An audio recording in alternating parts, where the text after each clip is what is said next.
Всем привет! Вы на развлекательном канале ГАЗ, меня зовут Алекс Кокос, и сегодня мы разберем мультик с таким количеством тайных символов и посланий, что мистер Фриман со своими месседжами и рядом не стоит. Но перед этим спонсор данного выпуска — наша группа ВКонтакте, в которой почему-то подписчиков намного меньше, чем на канале. Друзья, в нашей группе выкладываются все новости канала и вообще новая срочная информация. Также у нас открытая стена, поэтому вы можете постить то, что посчитаете нужным. Далее, у нас есть несколько интересных обсуждений, в которых вы опять-таки можете предлагать свои идеи. Никаких правил у нас нету, делайте все, что захотите, общайтесь друг с другом, задавайте свои вопросы, ну и разумеется следите за новостями канала. Ссылка на экране и в описании, не забудь подписаться. Итак, на повестке дня у нас мультик «Я домашний козел 2». Его создатель Луис Лефевр, владелец студии компьютерной анимации Гелиофант. Он сам на свои деньги создавал этот мультик почти 5 лет. На своем сайте он признается, что все образы фильма как-то сами появились в его сознании. Ему нужно было только воплотить уже полученные им образы в форму мультипликации. О существовании многих символов в его фильме он даже не догадывался, пока после выхода фильма в свет зрители не указали ему на них. Интересно, не правда ли? Ведь если в сознании появилось так много символических образов, которые тоже сознание не может объяснить, тогда эти образы не были взрослены этим сознанием, но были вложены туда духовными существами, которые могут влиять на наше сознание. Итак, какую же информацию попытались донести до нас падшие ангелы через этого талантливого наивца? Символика начинается сразу, с самого названия. I Pet Goat 2 переводится как «Я домашний козел 2». Но почему 2, когда не было первой части? Значит, это уже иносказание. На английском 2 «to» звучит так же, как слово «to», которое переводится как «также тоже». Значит, название должно быть переведено как «Я тоже домашний козел». В начале собачья будка за колючей проволокой. На будке рисунок. Человек удерживает злобного пса. Из будки появляется козел с числом зверя на лбу и с одурманенными глазами. Козлы — слуги Антихриста, а овцы — это последователи Иисуса. Козлы будут как цепные псы по отношению к христианам, которые также будут за колючей проволокой. Но эта картинка как бы итог сообщения, заложенного в фильме. Джордж Буш в колпаке Д, то есть дамми, кукла или глупый, в классной комнате у доски. Рядом учительница мулатка. Эта сцена — визит Буша в школу в то время, когда произошла атака на башни-близнецы. Вот видео. На нем дети повторяют за учительницей слова: летучий змей, ударить, металл, самолет, должен, домашний козел. Иногда казалось, что дети скандировали: парящий самолет должен столкнуться со сталью, а затем самолет действительно столкнулся со сталью. Кстати, название «Я домашний козел» — это намек на детский сборник рассказов «Мой домашний козел», который читал Джордж Буш как раз на этом видео.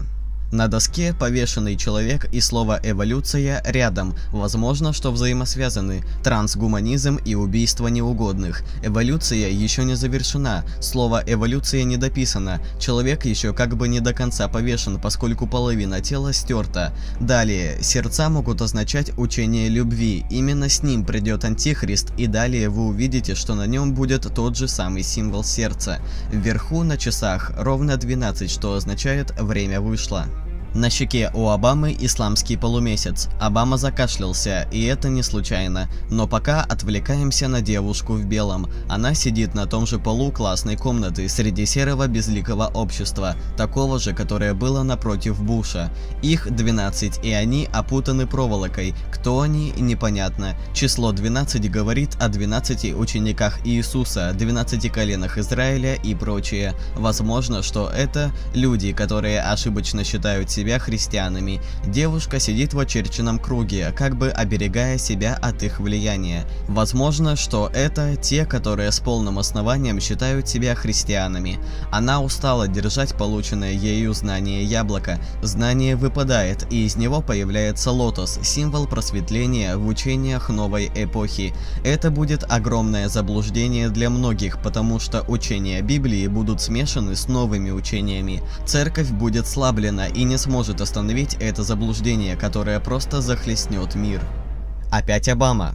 Пот стекает со лба. Это страх, а может и вирус. Был кашель до этого. На стене написано Псалм 23, что соответствует Псалму 22 в русской Библии. «Если я пойду и долиною смертной тени, не убоюсь зла, потому что ты со мной». Однако в отражении на стекле мы видим только Z. Это может быть зомби-вирус. Флаг США разрывается на части. Около 10 штатов исчезают. На часах 12. Конец времени. Рушатся два сооружения, напоминающие башни-близнецы. Значит, в США будет огромная катастрофа, созданная иллюминатами. Человечки, радующиеся изменениям, работники света. Они ждут прихода их мессии Антихриста Майтреи. Тихое появление Антихриста, Осама бен Ладен, террористы, нефть, статуя свободы стоит на звезде Давида. Это дружеское соглашение. США всегда помогала Израилю, но именно Америка нарушит соглашение. Ее факел, символизирующий свободу, рухнет. Евгеника, селекция младенцев. Население обессиленное, лежит, больное, вокруг таблетки и шприцы, обнищавшие, в глазах сообщения, падение рынков, войны. Зомбированные, пустая голова, в которой укладывается змееподобный поток информации от СМИ иллюминатов. Иллюминаты здесь голова с золотыми зубами, на подбородке перевернутая пирамида, то есть они якобы извратили истинное значение глаза наверху пирамиды. Их глаз – это тотальный контроль над населением, а глаз на лбу лже-Иисуса означает духовное превосходство. Взрыв мечети. Антихрист сжигает голубя, символ мира. Мать, держащая на коленях перевязанного бинтами окровавленного мальчика. На заднем плане атомный взрыв. В объяснениях фильма говорится, что это Египет, потому что бинты напоминают обертывание мумии. И скоробей, египетский символ, там же. Точно не ясно, но скорее всего взрыв мечети связан как-то с этим взрывом. В руках у женщины лекарство, то есть взрыв не будет фатальным. Масоны, череп и кости на руке персоны, развязывают ленточку на африканской женщине-воине. До этого в ее глазах война, после этого смерть. Человек, держащий серп и молот, тонет в зеленой жиже. Сначала можно подумать, что это Россия, однако черты человека явно латиноамериканские. В своих объяснениях Луис, автор фильма, называет его Хуаном, русский вариант Иван. Возможно, что имеются в виду все страны третьего мира, которые выбрали социалистический путь развития: Боливия, Никарагуа, Венесуэла, Эквадор и Куба. Что может означать зеленая жижа? Биологическое оружие или удушение их экономики долларом.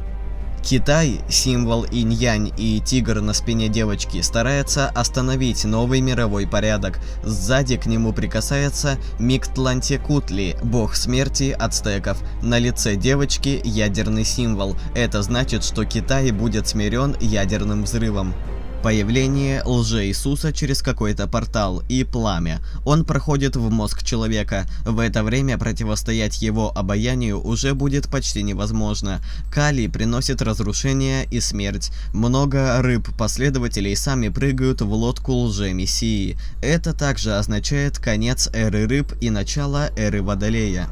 Блудница из Откровения, Ватикан. Ее разоблачат и уничтожат иллюминаты. Это часть их планов, чтобы освободить дорогу для лже-Христа. Он выходит из портала, похожего на ДНК. К тому времени ДНК человека будет меняться с помощью вакцин. Это будет считаться вторым рождением. Калий скачет в своем диком танце разрушений. Лже-Иисус разрушает всю систему, которая уже изжила себя. Стоящие фигуры как бы состоят из пыли и устанавливает новый порядок, основанный на любви.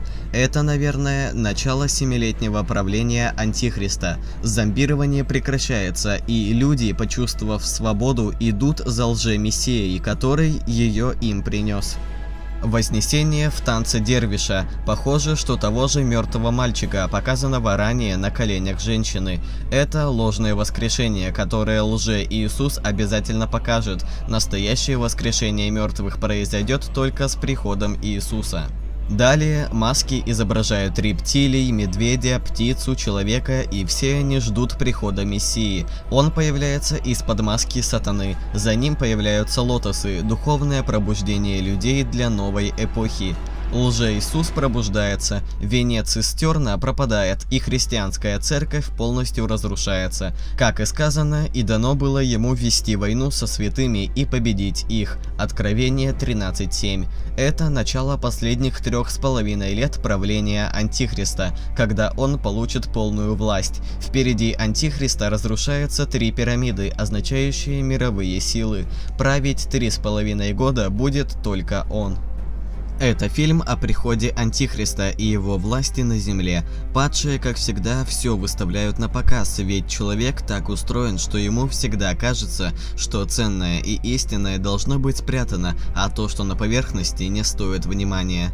Только Иисус и личное отношение с ним могут спасти человека и привести в Царство Небесное. Вот такой сакральный смысл имеет данное психоделическое масонское сатанистское творение.